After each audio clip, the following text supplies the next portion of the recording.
Bienvenue à tous sur Rassemblement Web TV. Désormais, nos programmes sont proposés en synergie avec le quotidien L'Avenir. Pour ce numéro de notre invité, je reçois l'honorable Kanigui Mamadou Soro. Honorable, bonjour. Bonjour, cher ami. Je rappelle que vous êtes député de Kanoroba, Nafoune, Sirasso, commune sous-préfecture. C'est exact. Honorable, le président Ouattara a reçu ses prédécesseurs, Henri Konan Bédié et Laurent Gbagbo, jeudi dernier au palais présidentiel de la République. C'est quand même une déception pour bon nombre d'Ivoiriens qui attendaient que des sujets qui font leur quotidien soient évoqués, tels que la réconciliation nationale, le retour des exilés, des réflexions profondes sur les prochaines élections. Mais cela n'a pas été fait. Oh, non, je pense qu'il ne faut pas voir les choses comme ça. Les trois présidents, les trois aînés, je préfère ça, se sont parlé hier. C'est une première rencontre. Ils l'ont même indiqué dans le communiqué succinct qui a été lu que c'est une première rencontre. Mais vous et moi, tout comme les autres citoyens ivoiriens, n'ont pas été là quand les trois chefs d'État se parlaient. Peut-être que ça n'a pas été évoqué. Voilà, certainement que ça n'a pas été évoqué. Et ce sont de hautes personnalités politiques. Ils ne peuvent pas, dès l'entame de leur discussion, venir s'exposer devant les caméras. Je pense qu'il faut faire confiance à nos dirigeants et puis voir avec le temps qu'est-ce que ce rapprochement peut apporter à notre pays. Est-ce qu'on peut continuer de ne cultiver que le symbole des rencontres? Ce que vous appelez le symbole des rencontres est peut-être au contraire une grosse responsabilité. Vous savez que les grands problèmes d'État ne se traitent pas à la place publique et ce n'est pas en Côte d'Ivoire seulement. J'ai dit la dernière fois que la politique est un peu comme l'iceberg. La partie qu'on voit n'est pas la partie la plus grande. Les sujets sérieux, même d'une famille, ne se traitent pas au salon. Vous êtes d'accord avec moi? Peut-être que vous êtes chef de famille, vous ne traitez pas les problèmes les plus importants de votre famille au salon. Certainement en chambre que vous discutez avec madame. Quand vous êtes à la tête d'un État, quand vous êtes à la tête d'une société, les problèmes les plus importants se traitent à l'intérieur dans des cadres un peu fermés. Ici, ce sont trois dirigeants qui se sont pendant plus d'une trentaine d'années affrontés, certainement, et ça c'est évident que beaucoup de sujets les divisent.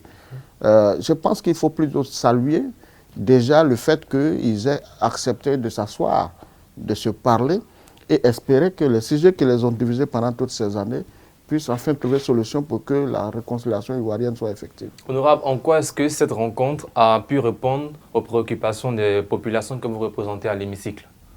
Déjà, la sérénité.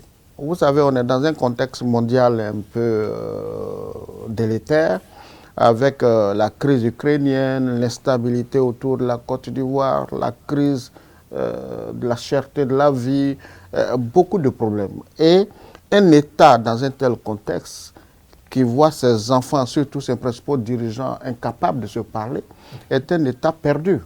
Ici, au moment où on est tous pratiquement face aux questions de terrorisme, que je n'ai pas cité tout à l'heure, un peu crispés, ceux qui portent les opinions de notre peuple ont décidé de faire table rase du passé, de s'asseoir et déjà briser le mur de la méfiance pour aborder certaines questions. Je pense que ça, c'est une assurance plutôt pour les populations. Honorable, quel sens vous donnez personnellement à cette rencontre entre les trois grands? Le sens de l'espoir. Le sens de l'espoir, ils sont à un certain niveau. On a toujours dit que souvent c'est au cours des échéances que la Côte d'Ivoire a des problèmes. Ceux qui portent les différentes opinions de notre pays ont commencé très tôt à se parler. Il faut espérer que, comme le chef de l'État, le président Alassane Ouattara lui-même l'a indiqué, il faut espérer qu'il continue de se voir pour qu'à l'horizon 2023-2025, la Côte d'Ivoire puisse démontrer qu'elle a atteint le stade de la maturité politique et qu'on peut régler nos problèmes sans arriver à la confrontation physique. N'auriez-vous pas préféré que cette rencontre vous donne quelques indications sur le retour de Guillaume Soro, par exemple, pour aller plus loin dans la réconciliation et au retour de Charles Blé Goudé, qui, bien qu'ayant reçu son passeport, n'est pas encore de retour en Côte d'Ivoire? Vous ne savez pas, on l'a déjà dit, vous ne savez pas, vous et moi ici, si ces questions ont été abordées. Je vous dis qu'il y a des questions qui ne se traitent pas sur la place publique. Et du moment où ça n'a pas été traité, on ne peut pas dire que ça n'a pas été abordé. Mais ceci dit, la réconciliation, c'est vrai, ça dépend du président Alassane Ouattara, du président Gbagbo et du président Bédié, mais la réconciliation, c'est aussi le comportement de vous et moi, et donc c'est aussi le comportement de Charles Blé Goudé et de Guillaume Soro. Un autre sujet d'actualité, c'est la cherté de la vie en Côte d'Ivoire. La vie devient de plus en plus chère dans le pays, surtout à Abidjan. Le Premier ministre l'a reconnu lors de son dernier entretien sur 2 chaînes ivoiriennes. Comment expliquez-vous cette inflation que bon nombre d'Ivoiriens, bon nombre de ménages n'arrivent pas à supporter? Oh, beaucoup de paramètres. J'avais dit la dernière fois déjà, j'ai été très fier en écoutant le Premier ministre parce que sur un des plateaux d'un de vos confrères, j'avais déjà indiqué qu'il faut reconnaître que la cherté de la vie est réelle, mais en même temps que le problème de la cherté de la vie est attaché à plusieurs paramètres. D'abord, il y a le contexte international que j'indiquais tout à l'heure avec plusieurs facteurs sur lesquels je ne vais pas revenir. Et puis, il y a aussi certaines mesures forcément gouvernementales à prendre. Et sur cette question, j'ai dit que nous avions, Dieu merci, la meilleure équipe à l'état actuel des choses pour faire face à ce phénomène mondial. Et j'ai dit, je le répète, qu'il fallait prendre aussi certaines mesures pour que la Côte d'Ivoire soit en mesure de produire dans tous les secteurs. Et c'est ce que le Premier ministre a dit. Je ne peux pas me comparer au Premier ministre, mais j'ai été fier.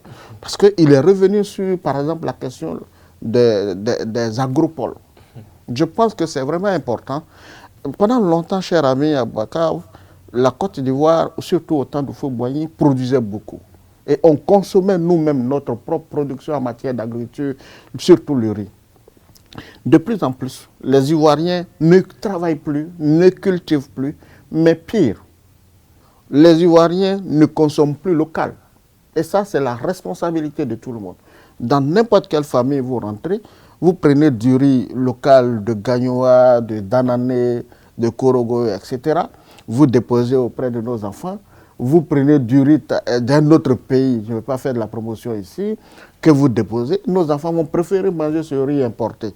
Ça veut dire qu'à un moment donné, il faut que nous retournons à la consommation nationale, il faut que nous stimulons la production nationale, et pour le réussir, il faut réussir à mobiliser beaucoup de ressources financières.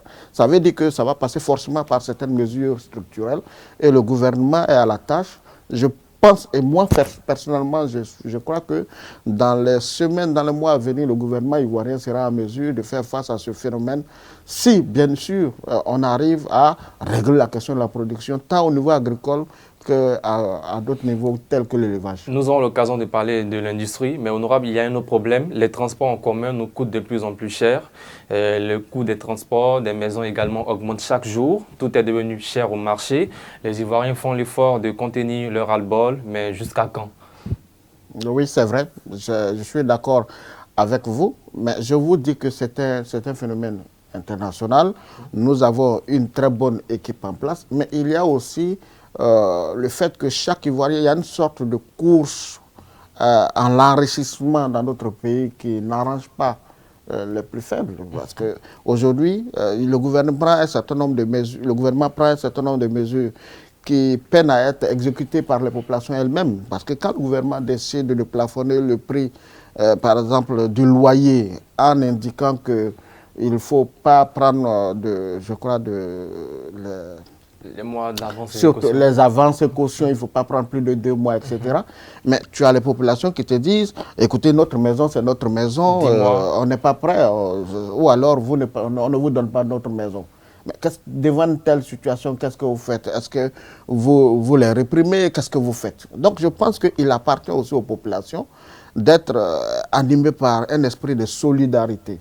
C'est important, le gouvernement fait ce qu'il a à faire, mais il est important aussi que les Ivoiriens soient animés par un esprit de solidarité. L'autre question que je vais aborder surtout la question du loyer, il faut que les Ivoiriens de plus en plus construisent des maisons. Parce que quand vous approchez, beaucoup de maisons à Abidjan sont construites par des gens qui ne sont pas forcément des nationaux. Donc quand c'est comme ça, le sentiment n'existe pas. Il y a le côté quête de l'argent qui prend le dessus. Moi, je ne combats pas, je ne suis pas contre l'investissement étranger, mais il est bon que les Ivoiriens eux-mêmes aussi acceptent d'investir, surtout dans les grandes villes. Parce qu'on a tendance, nous, à se dire il faut que je prépare ma retraite au village, etc. Mais c'est une bonne chose parce que ça permet aussi au développement d'aller à l'intérieur. Mais ceux qui ont un peu de ressources doivent accepter aussi d'investir à Abidjan et surtout d'accepter d'appliquer les mesures que le gouvernement prend pour alléger la situation pour les plus faibles. Est-ce que les députés ivoiriens censés représenter le peuple ont proposé des lois pour lutter contre la cherté de la vie? Oui, mais d'abord, ce sont des mesures de gouvernance. Ce sont des mesures de gouvernance. Et puis, tu as des lois qui viennent. Quand ces lois vont venir en fonction déjà des décisions gouvernementales qui sont prises et qui ne peinent à être exécutées, je pense qu'à un moment donné, le gouvernement va envoyer ces textes-là au niveau de l'Assemblée. Parce que quand ça va venir au niveau de l'Assemblée, que ça prend l'allure d'une loi, ça voudrait dire qu'il faut associer à cette loi la sanction. Bon. Honorable, de vous à moi, est-ce que l'État ivoirien a les moyens de lutter contre la cherté de la vie? Oui, par la sensibilisation d'abord. Je pense que c'est d'abord par la sensibilisation. Comme je le dis, la cherté de la vie, c'est dans tous les domaines. C'est dans le loyer, c'est dans la consommation, c'est dans le commerce, c'est dans le transport. Mais ce qui est le plus important, il faut d'abord sensibiliser les gens. Dans tous les pays du monde, il y a l'inflation. Aux États-Unis, un peu partout. Aujourd'hui, on n'a pas encore vu un État commencer à arrêter les commerçants ou les transporteurs, etc., pour mettre en prison au motif qu'ils ne respectent pas les décisions arrêtées. Je pense que dans la même dynamique, le gouvernement ivoirien est en train de prendre des mesures. Mais pour moi, la solution la plus efficace, c'est la production nationale. Il faut y aller et je fais confiance au gouvernement ivoirien. Parlons un peu politique. Honorable, vous étiez par le passé avec le président Ouattara, puis vous êtes parti de la maison pour suivre Guillaume Soro. Le 26 février dernier, vous avez signé votre retour au sein du RHDP. Cet aller-retour peut être aussi perçu par certains comme une inconstance idéologique et politique, surtout que d'autres vous accusent de trahir Guillaume Soro. D'accord. Écoutez, moi, ce que je sais, c'est que la lutte politique n'a jamais été linéaire pour tout le monde et pour toute organisation. Les personnes qui se sont rencontrées hier, les trois grands, comme on les appelle en Côte d'Ivoire, quand vous regardez le processus, d'abord Alassane Ouattara était en alliance avec Bédié, après Bédié était en alliance avec Gbagbo, après Gbagbo était en alliance avec Ouattara, et puis ainsi de suite. La lutte politique n'a jamais été linéaire, tout bon politique le sait. Pour moi, ce n'est même pas une alliance. Et pour moi, d'ailleurs, même c'est un retour à la maison. Et c'est ce qui est normal pour un enfant bien éduqué. À un moment donné, on ne m'a jamais demandé pourquoi vous êtes parti de la famille. Le jour où on me posera cette question, je pourrai me défendre. Pourquoi être parti de la famille? Non, je ne vais pas attendre que je finisse d'abord ce que je suis en train de dire. Le jour que l'occasion me sera donnée de le dire, je le dirai, mais pas forcément sur un plateau. Je le dirai dans le cadre de la famille. Nous donnons l'occasion. Je viendrai vous dire pourquoi je suis parti le jour où je traiterai cette question à l'intérieur du RHDP. Aujourd'hui, je suis de retour. Ce que je peux vous dire, je suis de retour, ça fait 2 années.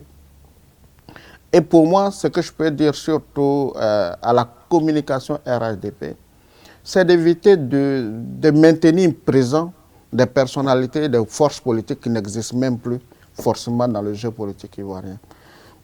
Parce qu'aujourd'hui, la préoccupation de nous, militants du RHDP, doit être de construire le RHDP. Pas pour maintenir en vie dans la communication des personnalités politiques qui ont une moindre influence sur le jeu. Alors, si vous le faites, à partir de ce moment, c'est vous qui faites le jeu de l'opposition ivoirienne, pas nous. Moi, je suis très à l'aise. Je suis un acteur politique qui a grandi auprès du président Ouattara. Je suis parti, je suis revenu. Mon rôle aujourd'hui, c'est d'apporter ma contribution au RHDP. Hier, il y avait des sujets qui mobilisaient les Ivoiriens, notamment la question de la nationalité et bien d'autres questions qui mobilisaient les Ivoiriens. Mais aujourd'hui, ceux qui hier, enfin, la génération qui aujourd'hui suit les réseaux sociaux, là, qui font des posts tous les jours, ne savent pas ce qui s'est passé en 1994, ne savent pas ce qui s'est passé en 2000. Ce sont des gens qui sont nés à partir de 2002, qui n'ont connu que la guerre et qui ont connu l'après-guerre. Quelles sont les thématiques qui peuvent mobiliser pour préparer l'avenir? Le 23 avril dernier, vous avez signé votre retour au sein du... Le RACI a été dissous, pardon. Et quel est aujourd'hui le rôle du RACI au sein du RHDP? Le RACI n'a pas de rôle au sein du RHDP. Bon, quel est Contrairement, votre rôle au sein du je RHDP? peux vous dire que, la question est bien posée, hein. Je peux vous dire que, le RACI est arrivé en dernière position, mais j'observe que le RACI a été, après le RDR, la seule structure qui s'est autodissoute pour se mettre au service du RHDP. Même les organisations politiques qui ont créé le RHDP, jusqu'à actuellement réussi à se dissoudre. Nous l'avons fait pour montrer toute notre bonne foi. De deux, nous ne courons pas derrière ni la confiance de qui que ce soit, à part le chef de l'État et ses principaux collaborateurs, ni l'amour de qui que ce soit. Quand on adhère à un parti politique, on vient dans le parti politique par conviction pour jouer son rôle sans même attendre fortement dans un premier temps une responsabilité quelconque. Moi, en ce qui me concerne, pour répondre à votre deuxième volet, je suis de ce type d'acteur politique qui ne croit qu'au terrain. Moi, je crois au terrain. Si vous quittez ici aujourd'hui, que vous partez à Sierra, vous vous présentez contre moi, je vous bats. Tant que ça c'est assuré, je sais que j'ai la confiance des populations du Kafik, je sais que j'ai la confiance du président de la République, ses principaux collaborateurs. Le reste là, qu'est-ce qui pense quoi à gauche, qui pense quoi à droite, je vous dis que je m'en fous. Honorable, pour moi, c'est qu'est-ce que je peux apporter au RHDP, point barre. Et comment se passe l'intégration de vos militants au RHDP? Là, il faut l'admettre qu'il y a quelques difficultés. Lesquelles? Nous les traitons en privé.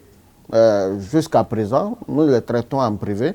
Dans des zones, parce que vous savez aussi que, et ça c'est fort à tous les partis politiques, dans les partis politiques, surtout sur le terrain, il y a un peu un esprit de compétition. Donc quand tu dissous un parti comme le RACI qui avait une assise nationale, les problèmes vont se traiter progressivement.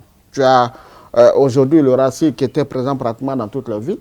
Tu as dans des localités des responsables du RACI qui ont de très bons profils, que ce soit au plan intellectuel que politique, même parfois financier, comparativement à d'autres responsables qui étaient déjà, eux, déjà au RHDP. Mais la question que ça va poser, c'est si on lui fait de la place, comment nous on devient? On a ces problèmes-là un peu partout. Je vais vous dire que dans des zones, tu as des responsables du RHDP qui n'ont pas voulu, qui n'ont pas intégré nos cadres du RACI dans l'appareil politique, dans l'appareil du RHDP, mais plutôt qui ont créé des mouvements à leur nom et qui ont proposé au cadre du RACI de gérer ces mouvements. J'ai dit non. Il est hors de question, du moment où le RACI a été dissous, qu'un cadre du RACI dirige un autre mouvement de soutien. Le mouvement de soutien, pour moi et l'ensemble de mes collaborateurs, c'est fini. Ou alors on intègre, je termine, c'est une très belle question, et vous me donnez l'opportunité d'aborder la question, ou alors on intègre l'équipe du RACI dans l'appareil du RHDP. On est tous dedans, on évolue, ou alors on attendra notre jour et notre heure. Mais aucun cadre du RACI n'animera ni un mouvement politique, ni un club de soutien. Quelle garantie le RHDP vous a-t-il donné avant de vous y engager? On n'a pas forcément, on n'a pas discuté de problème de garantie. La lutte politique, on n'est pas au marché. Ce n'est pas aussi, ce ne sont pas des sociétés du donnant-donnant. La lutte politique, ce n'est pas ça. D'aucuns affirment que votre retour a été conditionné. Bon, ça c'est ce qu'ils pensent. Tout à l'heure, là, on a parlé des trois grands, on a dit qu'on n'était pas là. Quand moi je rencontrais le président Ouattara, personne n'était avec moi. L'autre chose, c'est que vous-même, vous gérez la communication du RHDP. Non, honorable. Bon, enfin, si vous êtes journaliste, d'accord, je vous le concède, mais en tant que journaliste, si vous pensez que tous ceux qui doivent venir vers le RHDP doivent demander quelque chose, vous confirmez l'appellation que les gens ont donnée au RHDP en traitant le RHDP de restaurant. Non, cher ami, je ne suis pas venu à un restaurant. En 2001, J'ai failli me faire tuer à l'université pour la cause du président Alassane Ouattara. Par la suite, de 2001 en 2010, j'ai maintenu, malgré mon engagement de l'autre côté, j'ai maintenu ma carte de militant du RDR. J'ai eu plein de problèmes sur lesquels je ne vais pas venir ici pour défendre le président Alassane Ouattara. Et puis, disons, je suis le plus à l'aise. En 2010, j'ai été en première ligne pour battre campagne pour le président Alassane Ouattara.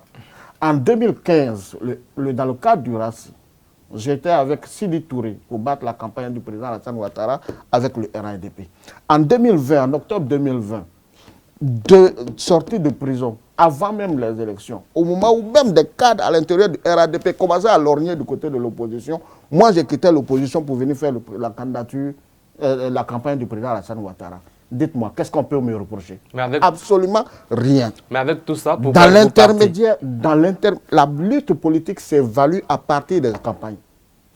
Entre deux campagnes, il peut y avoir des tumultes, des malentendus. Le plus important, tout s'évalue à partir des campagnes. Moi, en 2020, j'ai battu campagne pour le président Ouattara. C'est ce que l'histoire retiendra. En 2015, j'ai battu campagne pour le président Ouattara avec mes collaborateurs. L'histoire le retiendra. En 2010, j'ai battu campagne pour le président Ouattara. L'histoire le retiendra. Qui peut me reprocher quoi dans ce pays? Je suis très bien à l'aise, cher ami. Et c'est pour ça que quand je suis sur n'importe quel plateau, je suis serein. Parce que pour moi, la lutte politique, c'est d'abord une affaire de conviction. Il peut y avoir des problèmes intérieurs qu'on ne peut pas mettre à la place publique, qui peut amener un cas d'affaires sur ou cela, mais il y a une limite à ne pas franchir dans la bataille politique. Moi, je n'ai jamais franchi cette limite, mais j'en ai été victime par contre. Honorable, vous étiez très proche de Guillaume Soro, nous n'avons pas assez de temps. Vous êtes aujourd'hui en désaccord idéologique, mais il reste votre frère. Jusqu'à présent, les Ivoiriens se demandent qu'est-ce qui n'a pas marché entre Kanigui Soro et Guillaume Soro. Je ne reviendrai plus absolument sur qu'est-ce qui n'a pas marché entre Guillaume Soro et moi. Vous l'avez bien dit, c'est mon frère. Si c'est mon frère, à partir de ce moment, laissez qu'un jour, on ait l'occasion d'en parler entre frères.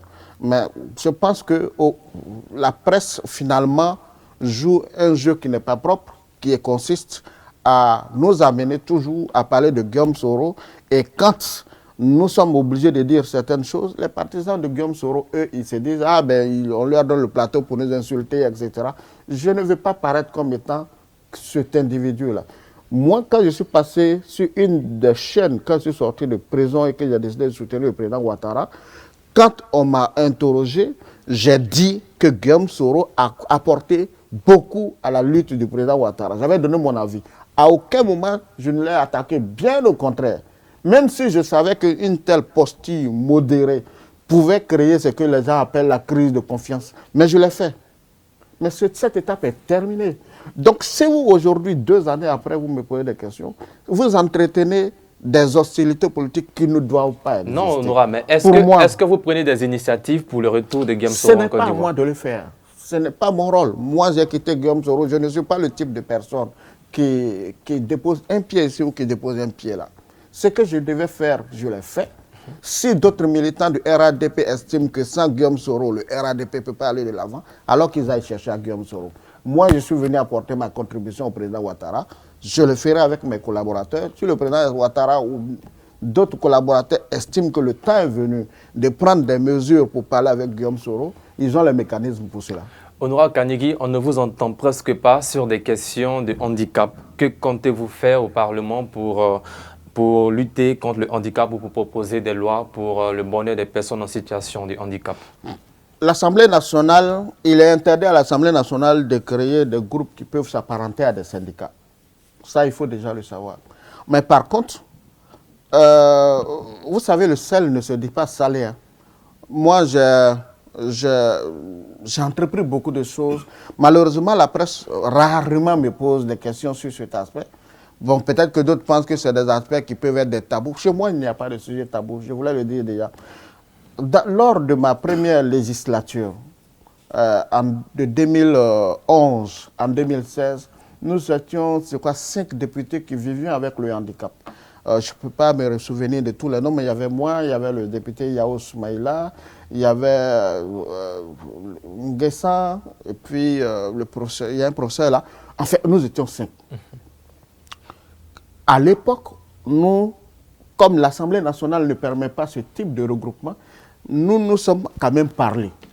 D'ailleurs, mon amitié Yao Soumaïla, après, plus tard, on a créé le RACI, est venu de là. Nous nous sommes parlé, nous avons approché à l'époque le président de l'Assemblée nationale, Guillaume Soro, pour l'informer de ce que nous voulions nous impliquer dans la résolution des problèmes des personnes qui vivent avec le handicap. Et à l'époque, on sortait de crise. Tu avais au sein, par exemple, de l'administration, enfin, des partisans de Gbagbo à l'époque, il y a certains qui vivaient avec le handicap, notamment mon frère Dobo Direke, Raphaël, DDR, qui est le plus connu, mais qui était un homme politique qui était écroué. Mais au-delà de lui, tu avais des gens qui étaient dans certains services. Par exemple, j'ai l'histoire de un qui était à la Sotra, mais qui s'est retrouvé licencié. On a rassemblé tous ces cas. On a rencontré les différents responsables pour faire du lobbying pour que ces personnes-là soient réintégrées ou libérées. Jamais vous n'avez entendu un d'entre nous parler de ça, parce que pour nous, je ne sais pas, tout on prend pour faire de la politique. Les aspects humains, les aspects sociaux, je pense que quand on les fait, on ne vient pas soi-même en parler à la place publique, d'ailleurs comme je le fais aujourd'hui. Il faut éviter de tirer des dividendes dans ça. Sinon, quand vous allez aujourd'hui à l'université, que vous approchez le GEPSI, le groupement des étudiants qui vivent avec le handicapé, que vous leur demandez, ils vous diront ce que nous avons fait pour eux. Et si vous approchez le ministre Cissé Bakongo, qui était à l'époque ministre de l'enseignement supérieur, il vous dira lui-même ce qu'on a fait dans ce domaine-là. Mais je dis que quand on agit pour le social ou à titre humanitaire, il faut éviter de l'utiliser à titre comme si tu faisais de la politique. Moi, je vis avec le handicap. Je sais quelles sont les douleurs de quelqu'un qui vit avec le handicap. Et quand tu lui rends service, ce n'est pas sur un plateau qu'on en parle. Pour terminer, le handicap devrait être une cause nationale? Même pas une cause nationale, mais internationale. Vous savez que les Nations Unies sont impliquées et toutes les réformes doivent tenir compte du handicap, surtout même dans le domaine de la construction du logement et des administrations. Il y a beaucoup de réflexions dans ce domaine sur lesquelles il faut travailler. Je travaille quasi quotidiennement. D'ailleurs, nous avons une plateforme. On a créé une plateforme pour suivre de près la question du handicap. Tous les jours, je reçois des organisations de personnes qui vivent avec le handicap, des artistes, etc., comme mon frère Jos Kezo. Ils savent bien de quoi on parle, mais je dis que le temps viendra où d'autres personnes pourront parler de ça. Ce n'est pas à moi, de venir m'asseoir sur un plateau. Je vis avec le handicap. Je ne veux pas faire du handicap l'arme de ma carrière politique. Non, je veux vivre comme un citoyen ordinaire. Honorable Kanigui Soro, merci d'avoir répondu une à toutes nos questions. Merci, cher ami. Cette même interview est à retrouver dans les colonnes du journal Le Quotidien L'Avenir. C'est la fin de ce numéro de notre invité. Cette émission est à retrouver également sur nos pages sur les différents réseaux sociaux, Facebook, YouTube, Twitter, Rassemblement Web TV. Et merci de votre constante fidélité à nos chaînes.